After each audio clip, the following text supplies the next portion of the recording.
కథ పిల్లని తెచ్చిన ధనరాశి. సేనయ్య అనే ఆయనకు శంకరయ్య అనే కొడుకు ఉండేవాడు. సేనయ్యకు తన కొడుకు ఎందుకు కొరగానివాడని నమ్మకం. అందుచేత ఆయన ప్రతిదానికి వాణ్ణి శాసిస్తూ కోప్పడుతూ వాడికి సొంత ఆలోచన అనేది సాధ్యం కాకుండా చేశాడు. తండ్రిదే శాసనంగా పెరిగిన శంకరయ్య శుద్ధ వెర్రి వెంగలప్పగానే తయారయ్యాడు. పెరుగుతున్న కొద్దీ వాడి బుర్ర పూర్తిగా చెడింది. వాడికి సొంతాన నేర్చుకున్న విద్య ఒకటే తెలుసును. అదేమిటంటే ఊరి చెరువులో మునిగి ఊపిరి బిగబట్టి చాలాసేపు కూర్చోవటం. తండ్రి అదుపు లేకుండా వాడు ఈ విద్య అద్భుతంగా నేర్చుకున్నాడు. తండ్రి ఏ పని చేసినప్పటికీ వాడు దాన్ని ఏదో విధంగా పాడు చేసేవాడు. కొడుక్కి పెళ్లి చేస్తే వాడికి తెలివితేటలు వస్తాయేమోనన్న ఒక్క ఆశ సేనయ్యను వదలలేదు. సేనయ్యకు భార్య లేదు కనుక కోడలు వచ్చి తనకు ఇంటి పని చూసుకునే బాధ తప్పిస్తుంది అన్న ఆశ కూడా ఉంది సీనయ్యకు. అయితే గ్రామంలో ఎరిగిన వాళ్ళెవ్వరూ శంకరయ్యకు పిల్లనివ్వటానికి ఒప్పుకోలేదు. ఇలా ఉండగా పొరుగురిలో ఒక సంబంధం ఉన్నట్టు తెలిసింది. సీనయ్య తన కొడుకును పెళ్లిచూపులకు తీసుకెళ్లాలని అక్కడ ఎలా మసలుకోవాలో వివరంగా చెప్పి ముందు వెళుతూనే చెప్పులు తలుపు వెనక విడిచి "నువ్వు కుర్చీ మీద కూర్చో, తెలిసిందా?" అన్నాడు. శంకరయ్యకు తండ్రి ఏది చెప్పినా ఉన్న మతి కూడా పోతుంది. అయినా వాడు తెలిసిందన్నట్టు తల ఆడించి తండ్రి చెప్పిన మాటలు మళ్ళీ మళ్ళీ మనసులో అనుకుంటూ బండిలో ఎక్కి కూర్చున్నాడు. కానీ దారిలో ఆ మాటలు తారుమారయ్యాయి. తీరా ఊరు చేరి ఇల్లు చేరుకున్నాక శంకరయ్య తన చెప్పులు తీసి కుర్చీ మీద పెట్టి తాను పోయి తలుపు వెనకాల కూర్చున్నాడు. ఇక ఆ పిల్ల తండ్రికి శంకరయ్యను చూడగానే అంతా అర్థమైపోయింది. ఆయన ఆ తండ్రి కొడుకులకు పిల్లనైనా చూపకుండా "ఈ వెర్రిబాగుల సంబంధం మాకొద్దు" అని వారిద్దరినీ వచ్చిన దారినే పంపేశాడు.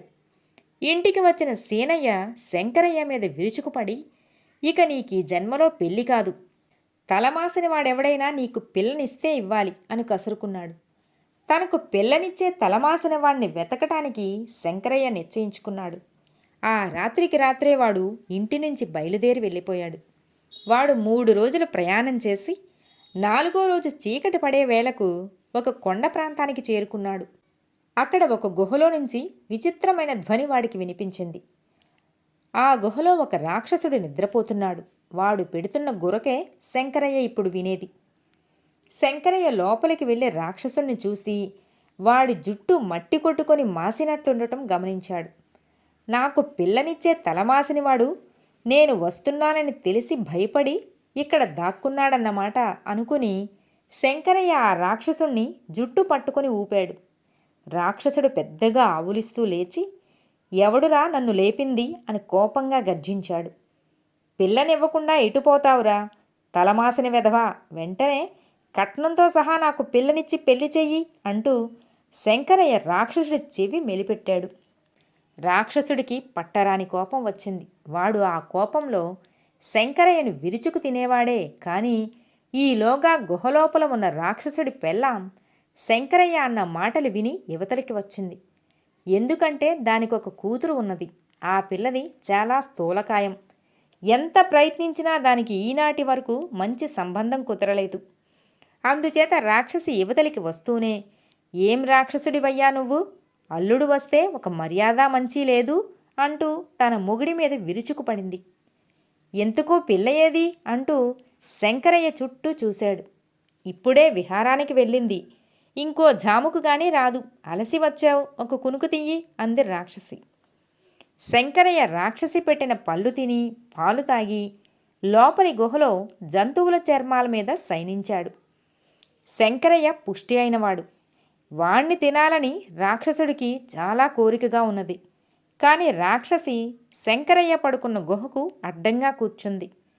రాక్షసి కూతురు అర్ధరాత్రి రానే వచ్చింది. అది చేసిన హడావుడికి శంకరయ్య మేలుకొని తల్లి కూతుళ్ల సంభాషణ అంతా వింటున్నాడు. "ఇన్నాళ్లకు మొగుడు నిన్ను వెతుక్కుంటూ వచ్చాడే తల్లి" అంది రాక్షసి పిల్ల రాక్షసితో. "ఎక్కడా ఎక్కడా" అంటూ కూతురు రాక్షసి శంకరయ్య పడుకున్న గుహలోకి తొంగి చూసింది. కళ్ళు కొంచెంగా తెరిచి రాక్షసి కూతుర్ని చూసి శంకరయ్య అదిరిపడ్డాడు. అది తల్లిదండ్రుల కన్నా కూడా వికారంగా ఉంది. శంకరయ్యను చూసి రాక్షసి కూతురు, వెన్నపూసలా ఉన్నాడు అంది. వాణ్ణి విరుచుకు తింటావా ఏం? ఆ పని మాత్రం చెయ్యకు. వీడు తప్పితే నీకు మరొక మొగుడు దొరికే అవకాశమే లేదు అని తల్లి రాక్షసి కూతుర్ని హెచ్చరించింది. నా మాట సరే, అయ్య మాటేమిటి? మనిషి దొరికితే తినకుండా వదలడు కదా అంది కూతురు.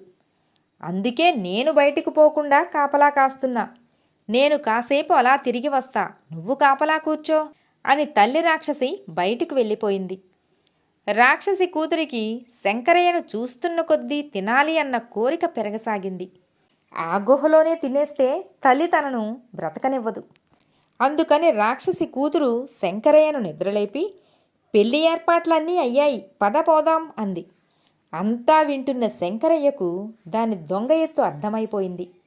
ముందు కట్నం డబ్బు అక్కడ పెడితేనే మన పెళ్ళి అన్నాడు వాడు.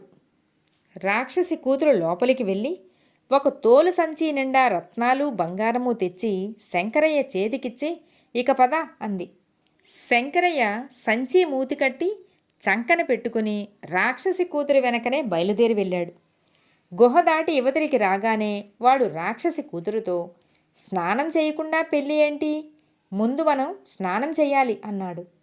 రాక్షసి కూతురు వాణ్ణి ఒక కోనేరు దగ్గరికి తీసుకుపోయింది. వాడు సంచీతో సహా కోనేరులోకి దూకి అడుగున కూర్చున్నాడు. రాక్షసి కూతురు ఎంతసేపు చూసినా వాడు మళ్ళీ పైకి రాలేదు. దానికేమో నీరు అంటే చచ్చే భయం. వాడు మర్నాడు చచ్చి పైకి తేలుతాడని, అప్పుడు తాను వచ్చి వాణ్ణి పీకు తినవచ్చునని అనుకొని ఆ పిల్ల రాక్షసి తమ గుహకి తిరిగి వెళ్ళిపోయింది. తరువాత శంకరయ్య తల నీటిపైకి పెట్టి రాక్షసి కూతురు పోయిందని తెలుసుకొని సంచీతో సహా ఇంటికి తిరిగి వచ్చాడు. డబ్బుతో తిరిగి వచ్చిన శంకరయ్యకు మంచి సంబంధం దొరికింది. తన అదుపు లేకపోతే తన కొడుకు వెర్రివెంగలప్ప కాడని సేనయ్య అప్పటికి గ్రహించాడు. ఆ తరువాత శంకరయ్య తాను యోగ్యుడనే అని రుజువు చేసుకోవటానికి ఎంతో కాలం పట్టలేదు. కథ సమాప్తం. మిత్రులారా, మరో కథతో మళ్ళీ కలుద్దాం.